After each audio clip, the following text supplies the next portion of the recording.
오늘 함께 읽으신 시편의 배경에 대해 대부분의 주석은 다윗이 사울에게 쫓길 때, 그 중에서도 사울이 다윗을 시기하여 창을 던져 죽이려고 하였던 초기의 그 위기의 때라고 보고 있습니다.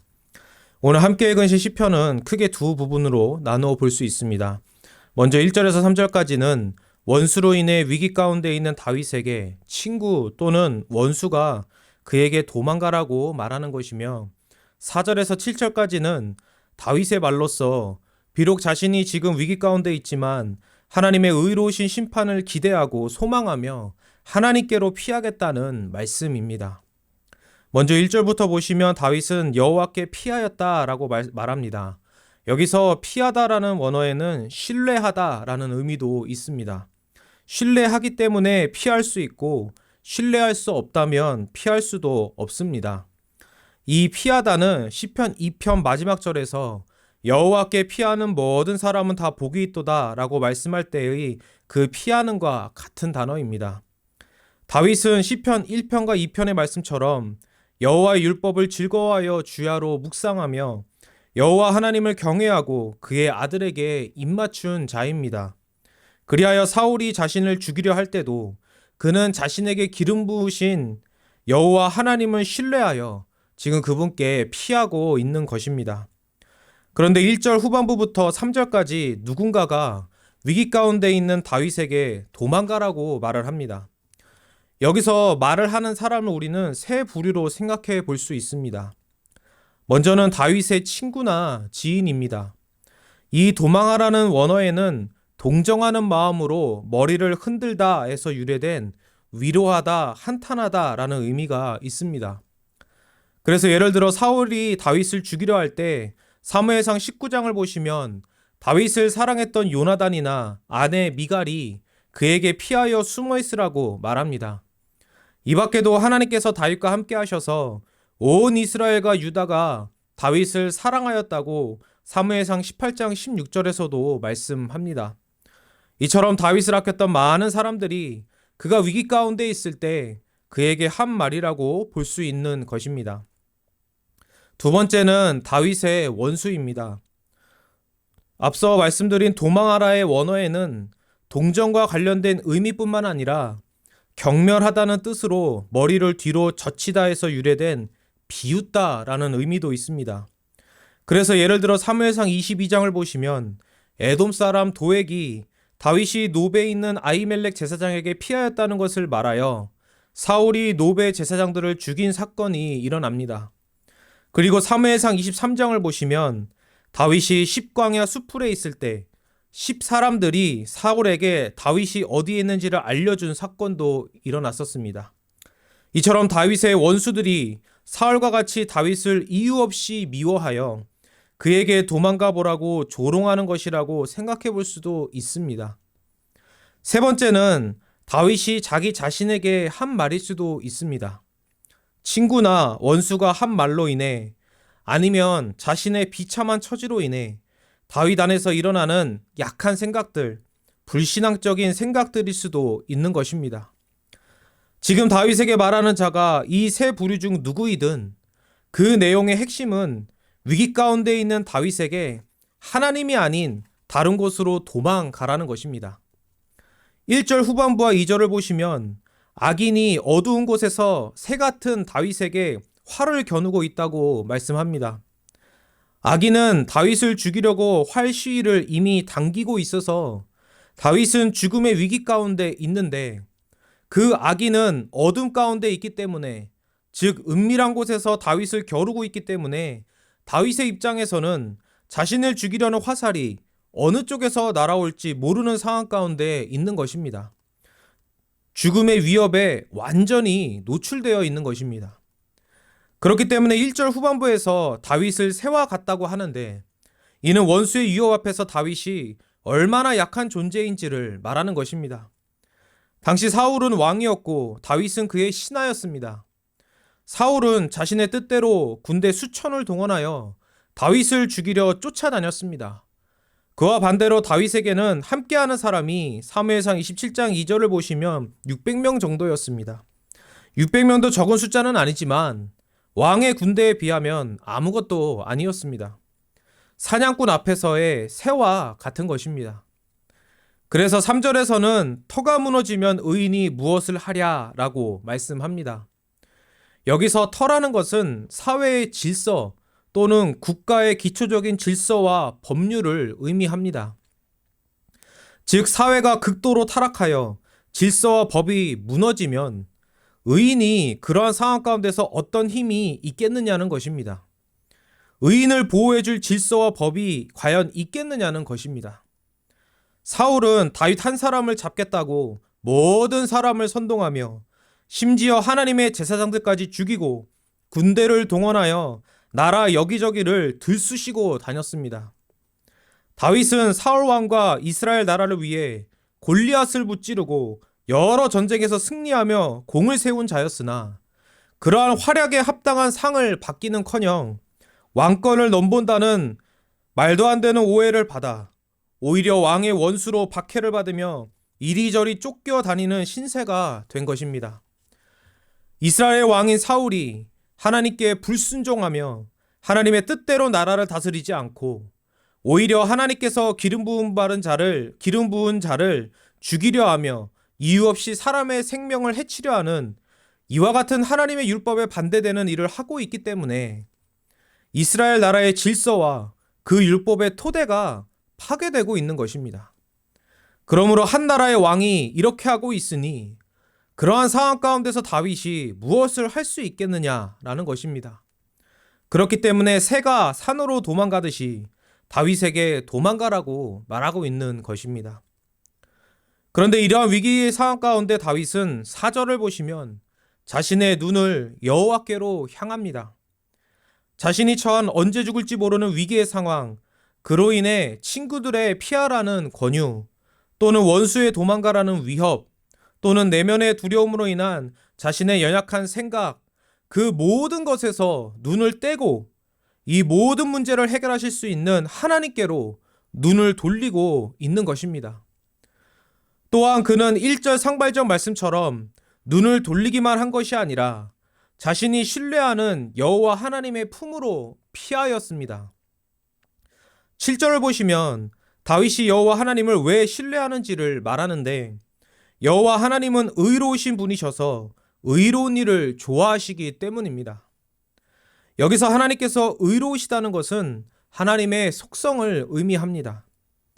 의롭다는 것은 법에 부합한다, 법이라는 기준에 맞는다, 존재와 행위가 법을 어기거나 그 법에 부족하지 않고 법이 말하는 그러한 선의 편에 있다라는 것을 의미하며 또한 그러한 상태를 의미합니다. 그런데 하나님께는 하나님이 지키셔야 하는 법의 기준이 따로 있지 않습니다. 만약 그런 것이 있다면 그 법은 하나님보다 높은 것이기 때문입니다. 오직 하나님은 그분 자체가 의로우신 분입니다. 하나님이 바로 의 자체이십니다. 하나님의 존재는 의롭습니다. 하나님과 의는 분리된 서로 다른 존재가 아닙니다. 하나님이 의이십니다. 절대적인 의이십니다. 그러므로 하나님은 의의 기준이십니다. 선과 악, 옳은 것과 그른 것의 기준은 오직 하나님이십니다. 그래서 하나님은 천사와 세상 만물과 하나님의 형상인 사람을 창조하실 때 의의 기준인 율법을 주셨습니다. 온 세상 만물에게는 그 운행의 질서를 주셨고 사람에게는 양심을 주셨고 이스라엘 나라에게는 십계명을 중심으로 한 율법 전체를 주셨습니다. 그래서 하나님은 최고의 절대적인 입법자이십니다.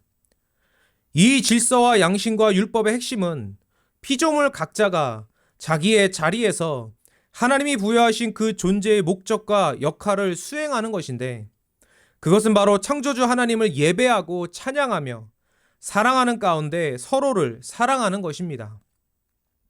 지구가 공전하는 궤도에서 이탈하지 않고 그 자리를 지키고 있듯이 하나님의 형상인 사람도 하나님과 같이 되려고 하지 않고 자신의 자리를 지켜 하나님께서 있게 하신 그 자리에서 하나님이 기뻐하시는 뜻을 따르는 것이 바로 하나님의 법에 순종하는 것입니다. 그리하여 자신의 창조주 하나님을 사랑하고 예배하고 섬기며 다른 사람도 하나님의 형상임을 인정하고 존귀하게 여겨 사랑하는 것입니다. 이것이 또한 언약의 법이며 이 언약의 법에 대한 순종이 영생의 조건입니다. 그런데 하나님은 의로우신 분으로서 의의 절대적 기준만이 되시는 것이 아니라 의의 근원으로서 의롭게 하시는 분입니다.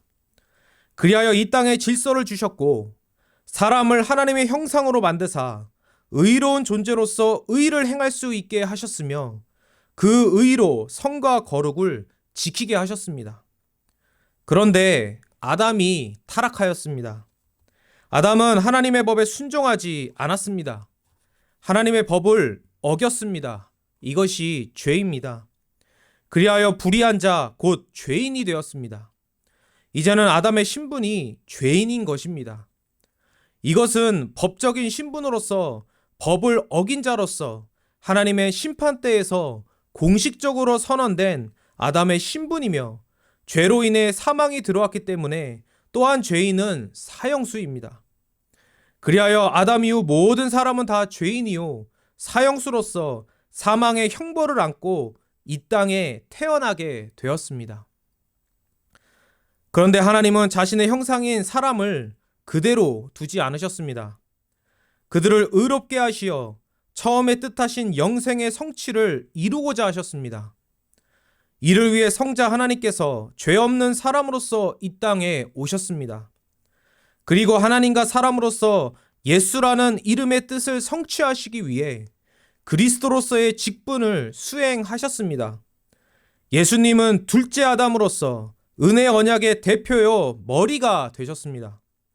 그리고 우리의 대표로서 예수님은 자신의 자리에서 하나님의 법에 온전히 순종하셨습니다. 예수님은 하나님의 법이 요구하는 순종을 온전히 이루셨을 뿐만 아니라 첫사람 아담의 타락으로 인해 받아야 할 우리의 모든 형벌을, 우리의 모든 죄를 대신 지시고 십자가 위에서 받으셨습니다. 예수님은 하나님으로서 절대적으로 의로우신 분이며 죄가 없으신 사람으로서도 의로우신 분입니다. 그러므로 예수님은 의로운 일을 사랑하십니다. 그리하여 세상을 창조하실 때 창조주로서 의로운 법을 주셨고 이제 죄가 없으신 사람으로서 그 법에 온전히 순종하셨습니다. 하나님으로서 입법자이신 예수님께서 사람으로서 그 법에 온전히 순종하신 것입니다. 이러한 순종을 통해 언약의 조건이 성취되었고 그리하여 예수님을 믿는 우리는 그 완전한 순종의 의의를 선물로 받아 하나님과의 은혜로운 언약 관계 가운데 자녀가 된 것입니다. 하나님의 법에 대한 온전한 순종과 그 법에 불순종한 형벌을 다 받으셔서 영생을 위해 언약의 조건을 다 성취하신 것이 그리스도의 의이며 예수님을 믿는 우리에게 이 의의가 선물로 주어져 우리는 이제 하나님의 법정에서 무죄하다, 의롭다 선언되었기 때문에 이제 우리는 모든 죄를 용서받았고 모든 형벌이 사라졌으며 또한 그리스도의 의의는 아담이 하지 못한 언약의 조건의 성취이기 때문에 영생이 우리에게 주어지게 된 것입니다. 그리하여 우리는 그리스도의 의로 자녀라는 신분과 그에 따른 권세를 받게 되었습니다. 이렇게 자녀가 된 성도는 성령의 새롭게 하심으로 중생하여 거듭나 새 사람이 되었기 때문에 그리하여 이제 죄의 실체를 깨달아 죄를 멀리하고 미워하며 반대로 하나님을 사랑하고 선을 사랑하게 되었기 때문에 하나님의 법인 율법에 따라 하나님을 사랑하고 다른 사람을 사랑하는 삶을 살아가게 되었습니다. 이 일을 위해 머리이신 그리스도는 자신의 몸에 성령을 부으셔서 선한 일을 위해 열심을 내는 자녀로서 성도로서 우리를 빚으시며 우리가 그 자리에 서도록 하셨고 우리가 그 자리에 있지 않으려 하거나 이탈하면 인생의 채찍과 고난과 징계로 우리를 정결하게 하시고 다시 그 자리에 돌아가 자녀로서의 본분을 행하게 하시는 것입니다. 이처럼 하나님은 자신의 자녀, 성도를 의롭게 하시는 분입니다. 신분적으로도, 법적으로도, 그리고 본성적으로도 의롭다 선언하시고 의를 행하도록 뜻하게 하시어 의의 법대로 살 수 있게끔 하시는 것입니다. 그래서 7절 말씀처럼 하나님은 의로우신 분으로서 의로운 일을 사랑하셔서 의롭게 하시는 분이신 것입니다. 그리고 시편에서 말하는 의인은 바로 이러한 자입니다. 오늘 시편에서 다윗이 자신을 의인이라고 부르는 것도 앞에서 말씀드린 이러한 존재로서 말하는 것입니다. 마치 자신이 하나님과 같이 완전히 의로운 자라거나 아니면 하나님의 법에 온전히 순종한 자이어서가 아닙니다. 그러한 죄인은 이 땅에 없습니다. 그것이 아니라 앞으로 오실 메시아의 구속의 성취를 믿어 하나님께 법적으로 의롭다 여김을 받고 그 마음이 새롭게 되어 성과 의를 사랑하고 그리하여 하나님의 율법을 즐거워하며 주야로 묵상하고 그리하여 하나님의 율법대로 이 땅에서 살고자 하며 그리하여 여호와 하나님을 경외하고 예배하며 그의 아들에게 입맞추며 하나님의 백성을 하나님의 뜻대로 사랑으로 다스리는 그러한 왕이요 성도이기 때문에 자신을 의인이라고 말하는 것입니다. 또한 그러한 사람으로서 자신은 악을 행하지 않았고 선한 일에 열심을 내어 하나님의 영광을 위해 하나님께서 세우신 왕과 하나님의 나라인 이스라엘을 위해 기름 부음 받은 자로서 열심을 내었는데 무고한 자신을 오히려 원수로 여겨 죽이려 달려드는 그러한 악인들과 비교했을 때 다윗은 또한 의로운 것입니다. 이런 면에서 2절 말씀과 같이 마음이 바른 자, 3절과 5절 그리고 7절 말씀과 같이 의인, 정직한 자라고 자신을 부르고 있는 것입니다. 율법을 즐거워하여 성과 의의를 사랑하고 그리하여 악인이나 악한 일이 아니라 절대적 선, 절대적 의이신 하나님을 사랑하며 하나님을 신뢰하고 하나님께로 피하는 그러한 다윗의 모습이 그가 하나님께 은혜 받은 자임을 증거하고 있습니다. 그러므로 우리에게 어려움이 있을 때 하나님께로 나아가 기도하며 간구하여 의로우신 하나님께서 의롭게 모든 것을 심판하시며 인도하시기를 간구하는 성도는 담임 목사님의 말씀처럼 그 기도하는 자신 그리고 그 기도하는 자리에 선 그러한 내 자신의 모습이 바로 내가 하나님께 은혜 받은 자임을 의롭게 하시는 하나님의 품 안에 있는 자임을 우리 자신에게 증거하는 것입니다. 이제 4절을 보시면 의로우신 여호와 하나님께서 그분의 성전에 계시고 그분의 보좌는 하늘에 있다고 말씀합니다. 다윗 당시에는 성전은 아직 지어지지 않았기 때문에 이러한 표현은 또한 같은 의미를 2번 반복하는 표현이기도 하기 때문에 앞의 성전과 뒤에 하늘에 있는 보좌는 동일한 곳을 말합니다. 의로우신 여호와 하나님은 하늘 성전 보좌에 계십니다. 이제 다윗은 자신의 위험한 상황, 친구들의 권유, 원수의 조롱, 자신의 두려움 모두에서 돌이켜 하늘에 계신 의로우신 여호와 하나님께 자신의 눈을 돌린 후 주목하고 있습니다. 여호와 하나님은 하늘 성전 보좌에 계시는데 이 보좌는 왕이 다스리는 자리로서 왕은 법으로 자신의 백성의 옳고 그름을 분별하는 심판자로서 다스립니다. 그러한 심판, 재판의 자리에서 하나님은 그분의 눈과 안목으로 인생을 통촉하시고 감찰하십니다.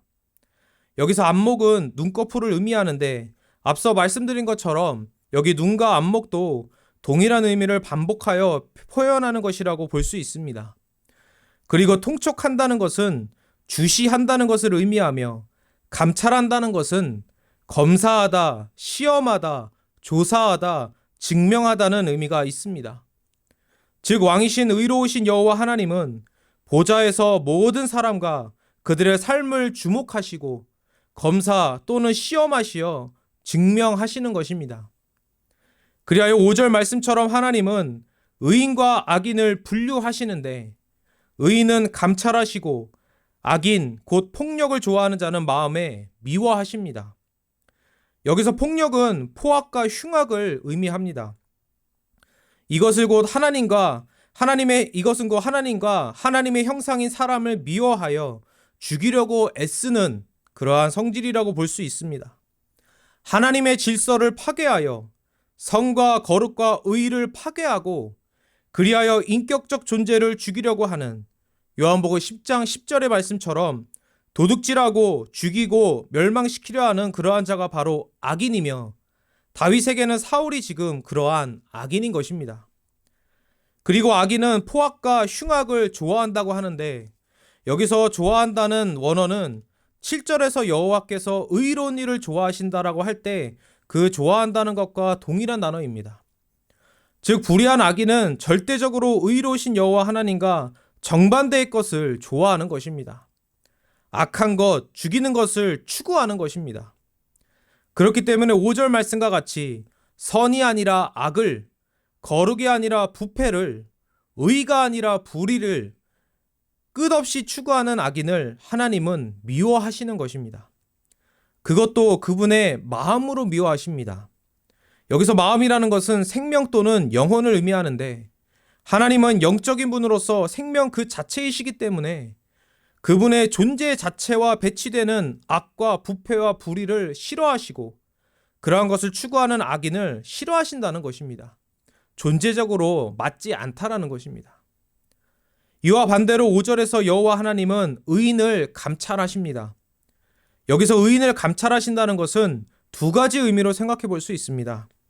먼저 앞서 살펴본 감찰의 의미로 봤을 때 사람들을 검사하시고 시험하시고 증명하셔서 의인을 구별하여 내신다는 의미로 볼 수 있습니다. 그런데 이 감찰한다라는 원어에는 녹여서 금속을 시험하다라는 의미도 있습니다.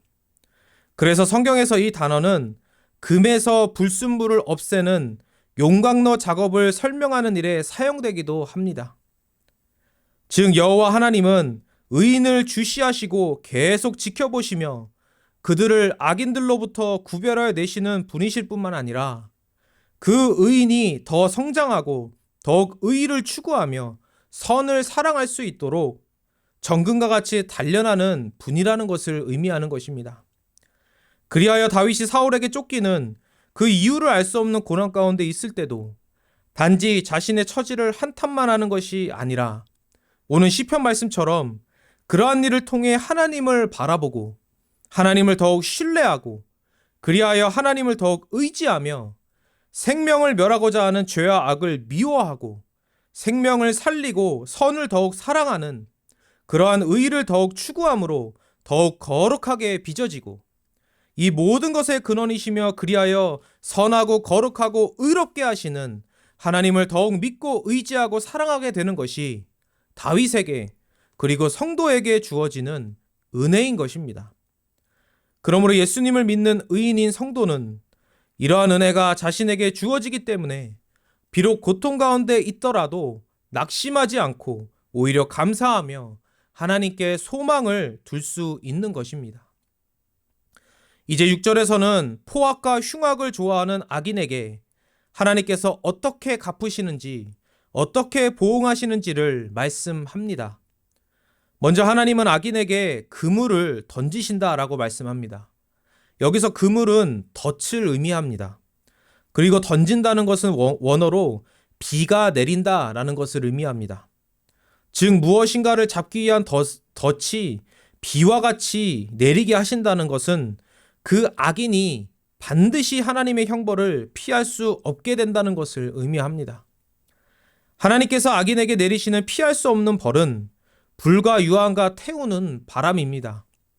여기서 태우는이라는 것은 분노, 맹렬함, 무시무시한 이러한 의미를 갖고 있습니다.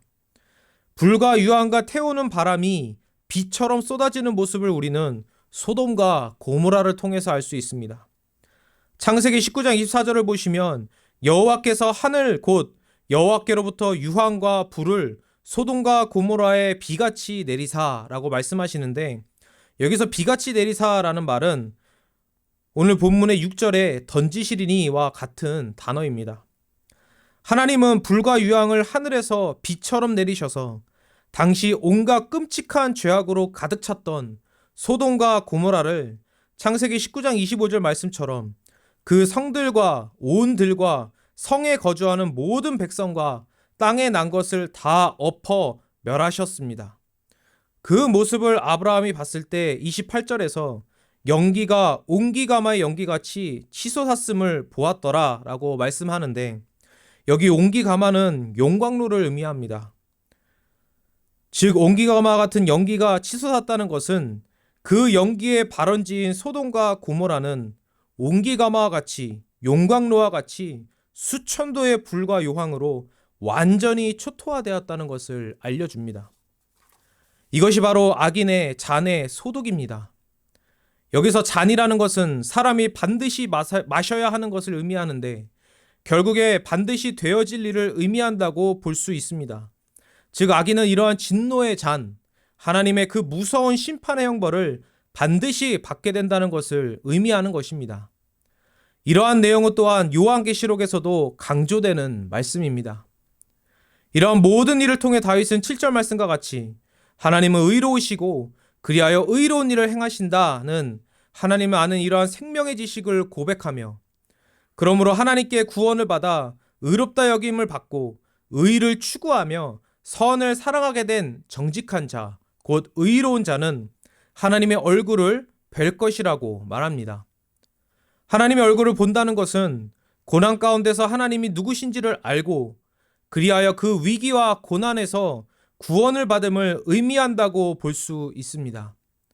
야곱이 여호와의 사자와 씨름한 후 자신에게 분노하는 에서가 아니라 자신을 따뜻하게 맞이하는 에서를 봤을 때 하나님의 얼굴을 보는 것 같다고 한 것처럼, 의로우신 하나님께서 자신을 위협하는 악인을 소돔과 고모라와 같이 멸하셔서 자신을 구원하실 것임을 다윗이 이렇게 표현하고 있는 것입니다. 하나님의 얼굴 앞에 죽지 않고 서서 그 얼굴을 본다는 것은 그 자체가 구원이며, 죄의 문제를 해결받았기 때문에 그렇게 서서 볼 수 있는 것입니다. 우리가 사는 이 세상도 터가 무너진 것 같은 세상입니다. 선한 질서가 없고 그리하여 악인이 득세하고 의인은 오히려 고통을 당하는 그러한 세상인 것 같습니다. 그리하여 예수님을 믿으며 하나님의 율법대로 선하게 살고자 하는 사람들에게는 이 죄악된 세상이 늘 고통을 주며 탄식을 하게 하고 때로는 도망치고 싶은 충동을 갖게도 합니다. 세상은 의미 없는 전쟁을 하며 많은 사람들을 고통스럽게 하고 자신의 권력과 욕심을 채우고자 많은 사람을 희생시키며 심지어 교회를 핍박하고 박해합니다. 또한 교회 안에서도 교회를 혼란스럽게 하며 죄악된 모습으로 우리를 실족하게 하는 사람들도 적지 않습니다. 너무나 많은 이단과 사이비가 있고 너무나 많은 우상숭배와 미신들이 지금 우리나라에 가득합니다. 또한 동성애 문제나 진화론 문제와 같은 문화와 학문 영역에서도 무질서함, 터가 무너짐이 있습니다. 또한 심지어 신학과 신학의 영역 가운데서도 이러한 무질서함은 존재합니다.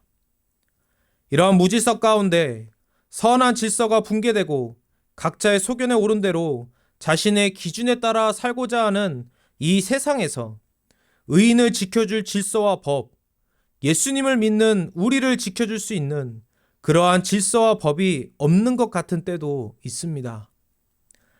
그럴 때 우리는 다윗과 같이 우리의 눈을 들어 하나님을 바라봐야 합니다. 왜냐하면 지극히 선한 법을 제정하신 입법자께서 아무 요동 없이 지금도 그 자리를 지키고 계시기 때문입니다. 이 땅에 선한 법과 질서가 없는 것 같지만 여호와 하나님은 그분의 절대적인 선한 법과 질서로서 지금도 섭리 가운데 이 세상을 공의로 다스리고 계십니다. 때로는 더디고 때로는 오래 기다려야 하는 것 같지만 하나님은 반드시 악인을 심판하시고 처벌하십니다. 그리고 하나님은 이 땅에서도 악인을 심판하시지만 무엇보다 최후의 심판 때 재림하신 예수 그리스도를 통해 모든 사람을 심판하십니다. 그리고 악인은 영원한 지옥의 멸망 가운데 처하게 하실 것입니다. 그리고 하나님은 그 더디고 기다려야 하는 시기를 예수님을 믿는 우리에게 헛된 시간으로 허락하지 않으십니다. 하나님 아버지는 자녀인 우리를 예수 그리스도의 의로 보호하십니다. 그리하여 완전한 멸망으로 나아가지 않게 하십니다. 오히려 아버지로서 자녀인 우리를 정금과 같이 단련하십니다. 우리를 더욱 거룩하게 빚으시는 것입니다. 그리하여 하나님을 더 알고 하나님을 더 사랑하고 하나님을 더 신뢰하고 하나님을 더 의지하게 하시는 것입니다. 우리의 믿음을 자라게 하시고 그리하여 믿음으로 시작하여 믿음으로 살며 믿음으로 천국에 들어가게 하시는 것입니다. 그리스도의 의를 믿음으로 끝까지 붙들게 하셔서 최후의 심판 때도 그 의로 천국에 들어가게 하시는 것입니다. 그러므로 세상의 무질서와 불의 가운데 고통스럽거나 분노가 치밀어 오르실 때 의로우신 하나님을 바라보시며 그 하나님을 신뢰하시기 바랍니다. 그리고 그분께 기도하시기 바랍니다. 오히려 하나님을 더욱 알고자 힘쓰시며 무질서와 불의에 대한 세상의 여러 말들이 아니라 하나님의 말씀에 귀 기울이시기 바랍니다. 그것이 우리가 하나님의 얼굴을 뵙는 것이며 하나님께 피하는 것이며 하나님을 신뢰하는 것입니다. 그러면 의로우신 하나님께서 의를 따라 살고자 하는 우리의 마음을 위로해 주실 것이며 하나님의 때에 악을 심판하시며 벌하실 것이고 그 가운데 우리는 정금과 같이 단련하실 것입니다. 그리고 예수님께서 재림하시면 모든 것을 새롭게 하셔서 모든 것이 제자리에 제기능을 하게 하실 것입니다. 그때는 영원히 하나님의 선한 질서와 법에 따라 모든 것이 선하게 기능하며 그리하여 하나님의 형상인 우리가 선한 질서 가운데 영원한 복을 누릴 것입니다. 그리고 그때까지 하나님은 우리를 그리스도의 의로 지켜주시고 보호해 주실 것입니다. 비록 죄악된 세상 가운데 있지만 의로우신 하나님을 신뢰하셔서 그분께 피하여 의로우신 하나님의 품 안에서 안식을 누리시는 저와 여러분이 되기를 간절히 소원합니다. 기도하시겠습니다. 거룩하고 자비로우신 하나님 아버지 감사합니다. 저희도 불의한 자였으나 예수 그리스도께서 모든 의를 이루셔서 의를 선물로 주셔서 그 의로 의롭다 여겨주시고 또 그리하여 하나님의 자녀가 되어 하나님의 의로운 법에 따라 선하게 살고자 힘쓰게 하시고 또 이 죄악된 세상에서 살면서 마음에 탄식이 일어나고 분노가 일어나며 또 마음이 아플 때마다 다윗과 같이 하나님을 바라보게 하시어 그 의로우신 하나님의 심판을 소망하며 또 그 하나님의 그 의 가운데서 위로를 받을 수 있도록 큰 은혜 베풀어 주시니 감사합니다. 이 세상에 죄악된 일, 불의한 일들이 너무나 많이 있고 그리하여 터가 무너진 것 같고 그리하여 의인이 아무것도 할 수 없는 세상 같으나 의로우신 하나님께서 그 거룩한 심판의 보좌에서 굳게 서 계시며 그리하여 지금도 모든 것을 의롭게 선하게 거룩하게 섭리하시고 통치하시고 다스리심을 저희가 믿음으로 바라보며 그 안에서 위로를 얻고 그러한 하나님을 소망하며 살아가는 저희가 되게 하여 주옵소서. 또한 앞으로 있을 영원한 심판, 최후의 심판과 또한 영원한 우리의 생명, 그리하여 영원히 선하고 거룩하고 의로운 가운데서 삼위일체 하나님과 동행하는 그 영생의 삶을 이 땅에서부터 깊이 소망하며 기뻐하며 살아갈 수 있도록 저희 모두를 선하게 인도하여 주옵소서. 담임 목사님과 사모님 안전을 지켜주시고 건강하게 하시며 다음 주 귀국할 때까지 아버지여 안전하게 그 발걸음을 지켜 주시옵소서. 감사드리며 거룩하신 주 예수 그리스도의 이름으로 기도드립니다. 아멘.